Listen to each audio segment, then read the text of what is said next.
it's Arlesha. I'm a purpose-driven mover and shaker, harmonizing life and ambition. Welcome to my podcast. This season, I'm talking about the special stories, lessons, and insights from my 14-plus year run in the sports industry. Throughout each episode, you'll hear about the gems that drive my career approach and my outlook on life, in the hopes it'll inspire you to harmonize your life and career ambitions. Let's get into it.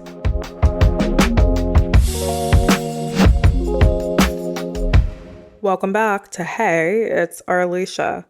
Today's episode is all about pivoting.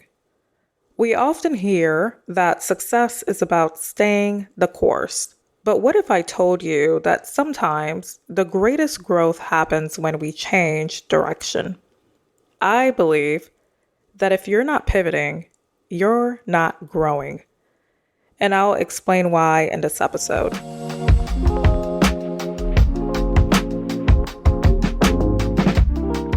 Throughout my career, I've made several pivots, and each one added something new to my skill set, shaped my journey, and taught me valuable lessons.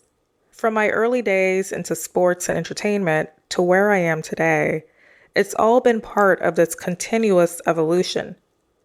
Pivots are essential, and while they can look different for everyone, embracing change can be the best decision you ever make. Let's start with why pivoting is essential for growth. In today's fast-paced world, the ability to change course when necessary is a superpower. Pivoting allows us to adapt, refine our skills, and keep learning. Without it, we can get stuck in the same routine, doing the same thing over and over again, which can stifle growth and innovation. When you make a pivot, you are essentially saying, I am willing to evolve. This doesn't mean abandoning everything you've built. It means taking what you've learned and applying it in new ways and sometimes unexpected ways. Think about how technology or industry trends force people to pivot. Those who embrace the shift and pivot accordingly often find themselves ahead of the curve. The same is true in our personal careers and lives. Sometimes staying the course is the wrong move, and the best thing you can do is pivot. One of my earlier pivots was circa 2015-2016. This was around the time I was responsible for the management of a very vast brand portfolio for D-Wade. I'm thinking, if I remember correctly, he had about 10 to 15 partnerships that one year, consisting of his fashion portfolio, which exploded after the hot pink pants moment. You'll have to check out episode 1 for that reference. He also had other sports tentpole partnerships such as Gatorade, New Era, and a very lucrative deal with Li-Ning. In addition to overseeing the activations around those brand partnerships, I oversaw Wade's social and digital content strategy. In addition to other custom activities that involve his brand, let's just say each day in the office was never the same. I was never bored. But there was an aspect of my day job that started to feel similar day by day. It was this activity of managing deliverables. You may know it as Player X gets paid Y amount of dollars to post this number of times on his Instagram, or be on set for this number of hours for a total of 2 commercial shoots a year. In this line of the business, this is what is referred to as managing deliverables. But I had this itch to take things a step further for myself when it came to brand partnerships. I didn't want to just manage a deliverable. I wanted to bring the deal to life from soup to nuts. This professional itch ultimately led me to pivot from manager to the role of a marketing agent.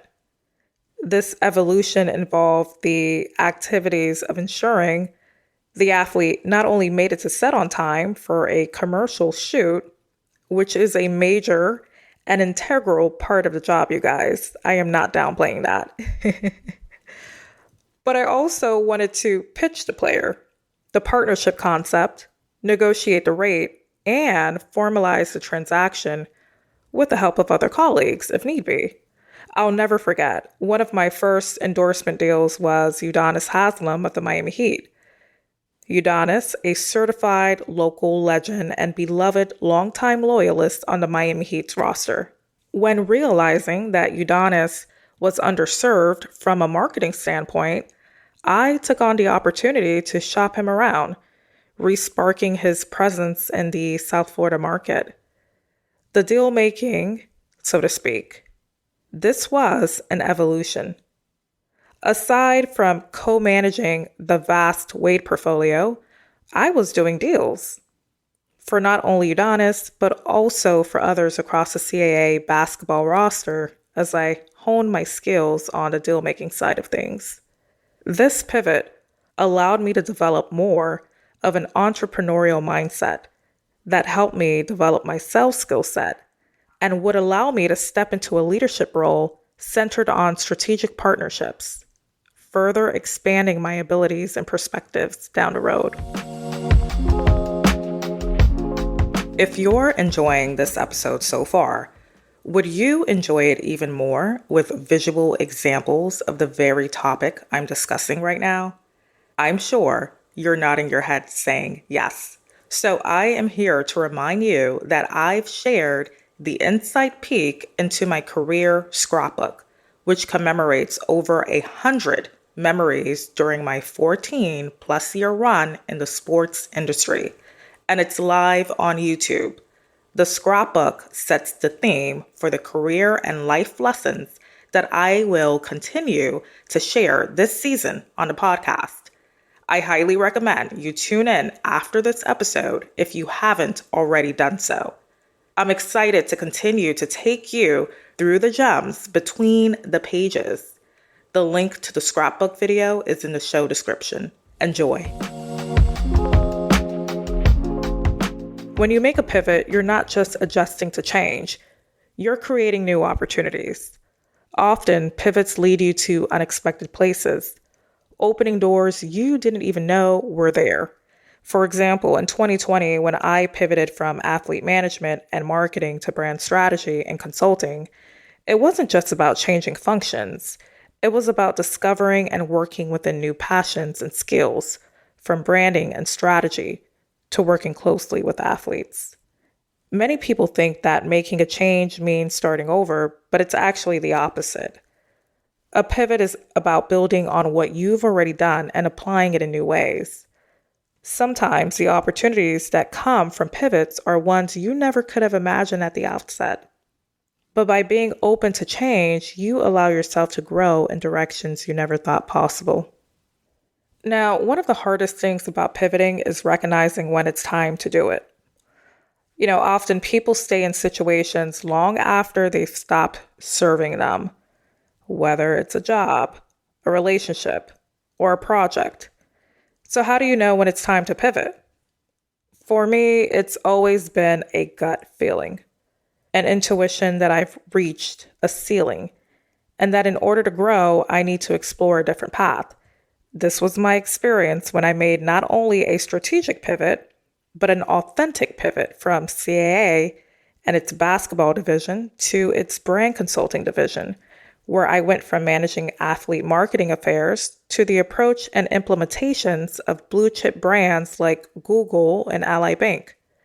A pivot like this isn't always easy to identify, especially if you've been in a situation for a long time. But if you find yourself feeling stuck, uninspired, which I never did, by the way, I was always inspired, as you all could probably tell just by way of the clients that I've worked with.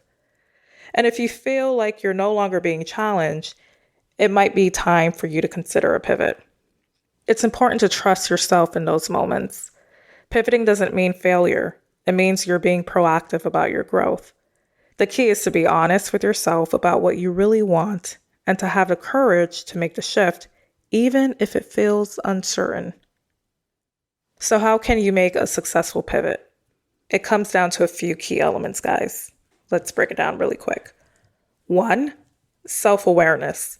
Understand why you're pivoting and what you hope to gain from it. What's missing in your current situation and what are you looking for in the new direction? Number 2, transferable skills. Leverage the skills you've built in your previous roles.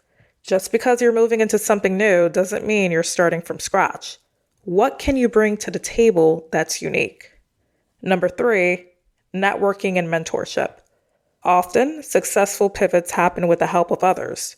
Surround yourself with people who support your growth, who've made similar pivots, or who can offer valuable insights and opportunities. Lastly, embrace discomfort.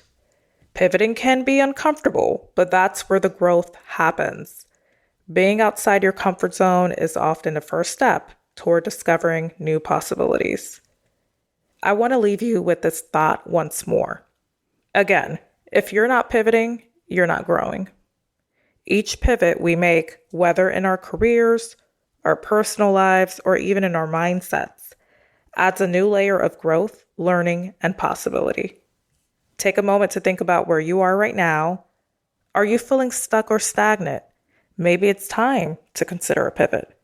Don't be afraid to embrace change because often the most transformative growth happens when we least expect it. Thank you for joining me on today's episode of Hey, it's Arlesha. I hope this episode inspires you to think about your own journey and the pivots that have helped you grow. If you like today's episode, download and share with a friend. These gems are for us and for them as well. Until next time, keep evolving. I'm sincerely yours, Arlesha.